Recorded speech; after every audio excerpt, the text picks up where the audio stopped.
Good afternoon, class. Today, we'll be exploring a short story by Langston Hughes called Thank You, Ma'am. This story is all about choices, kindness, and second chances. We're going to look at how one powerful act of empathy can completely change a person's life. Before we begin, let me share our lesson objectives so you'll know what we aim to accomplish today.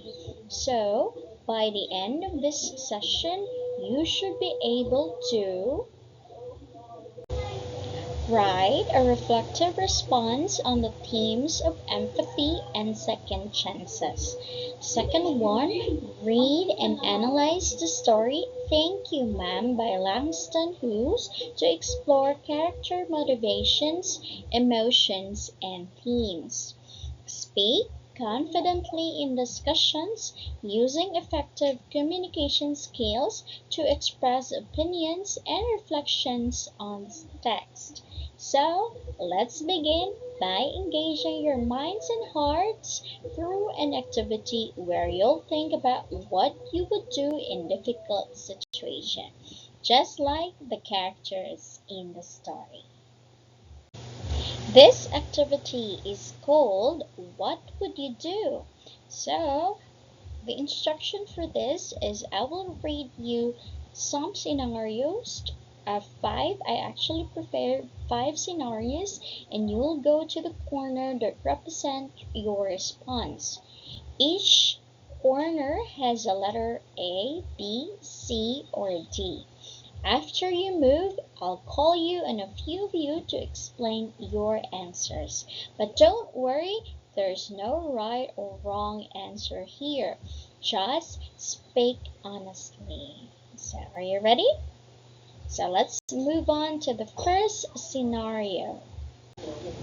Imagine you're walking down the street at night. Suddenly, someone tries to grab your bag and run, but they trip and fall in front of you. You realize the person is a teenager, probably younger than you. What would you do? Should A. Call the police immediately, B. Yell at them and walk away, C. Help them up but still scold them, and D. Ask them why they did it and if they're okay. Alright, so at the count of five, you should be on your respective corner. Okay, five, four, three, two, one. Okay, let's move on to letter A. Okay, why did you choose letter A? Why did you choose letter B? Why did you choose letter C? And why did you choose letter D? Alright, thank you for your response.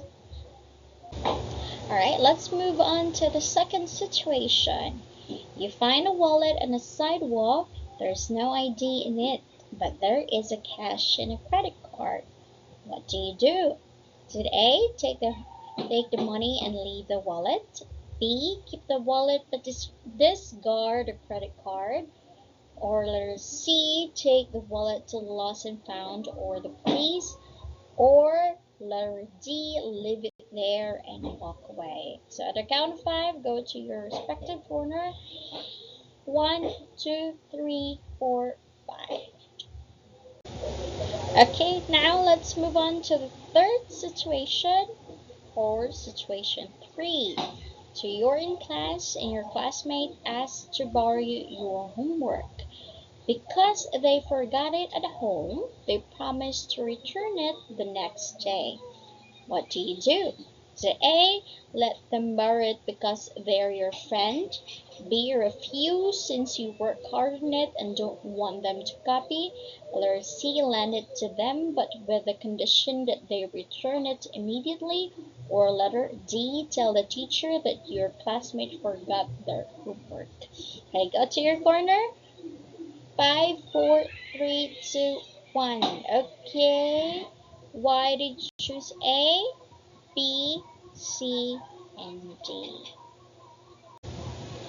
Okay, let's move on the fourth situation. You're in a crowded cafe and someone accidentally bumps into you, causing your drink to spill. person apologizes but seem in a hurry. What do you do? Is it A, get angry and ask for a free replacement? B, smile and tell them it's okay, you understand it was an accident?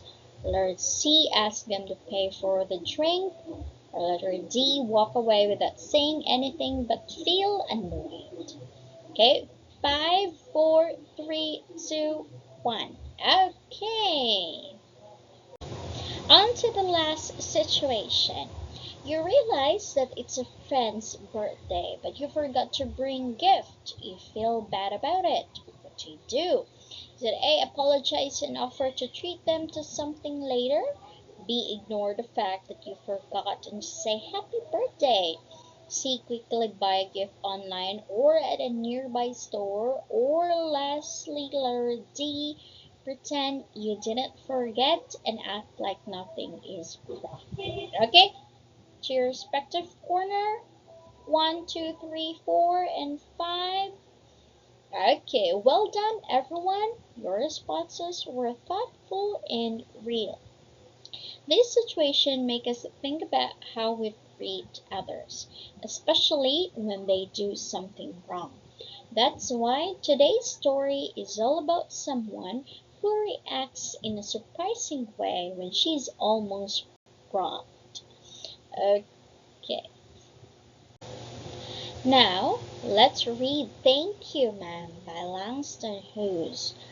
I'll guide you through each paragraph and we'll pause to discuss the characters and vocabulary. Follow along closely, so we'll be analyzing not just what happens but why it matters. So you will be given, each one of you will be given a copy, and please follow me. Alright, so let's start. Let's read with the first paragraph.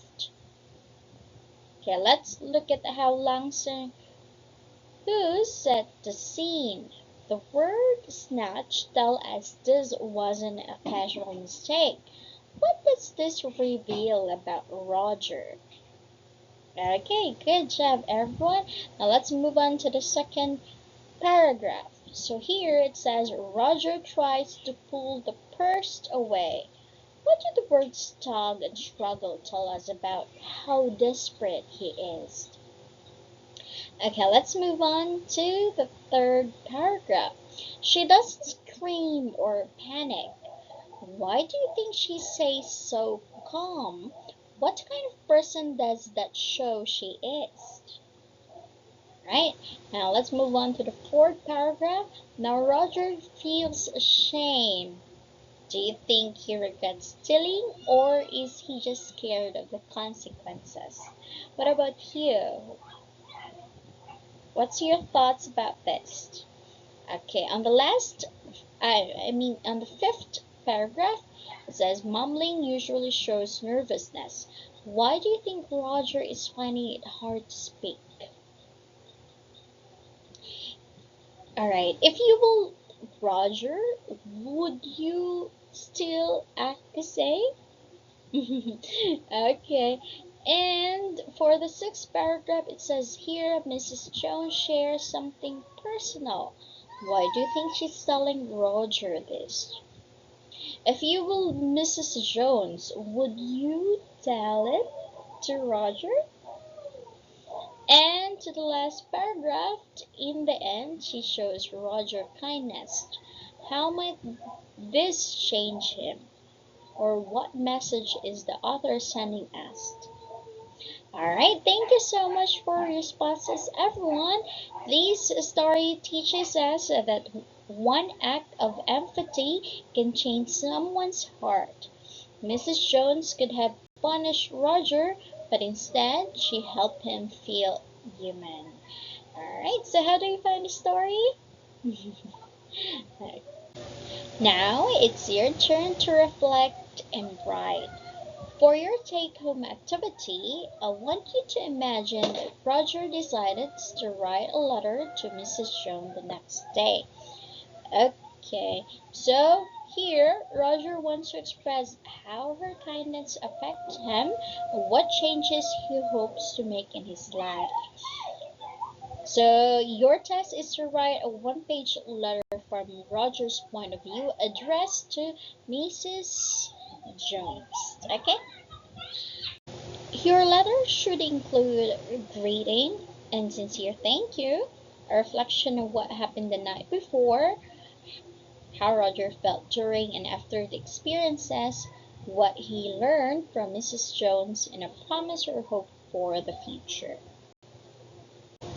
And reminders, you should use descriptive language to express emotions and character development. Stay in character, write as Roger would, realistic, speak and feel. So you will act as if you are Roger. And follow the correct letter format. From the greeting, there should be a greeting, a body, and a closing. Do you have any questions? Do you have any questions? No more questions? Today, you spoke your mind, read with heart, and now you'll write from another person's perspective. I can't wait to read what Roger has said in your letters. Remember, kindness, just like in our story, can go a long way. See you next. Bye bye. See you in my next class.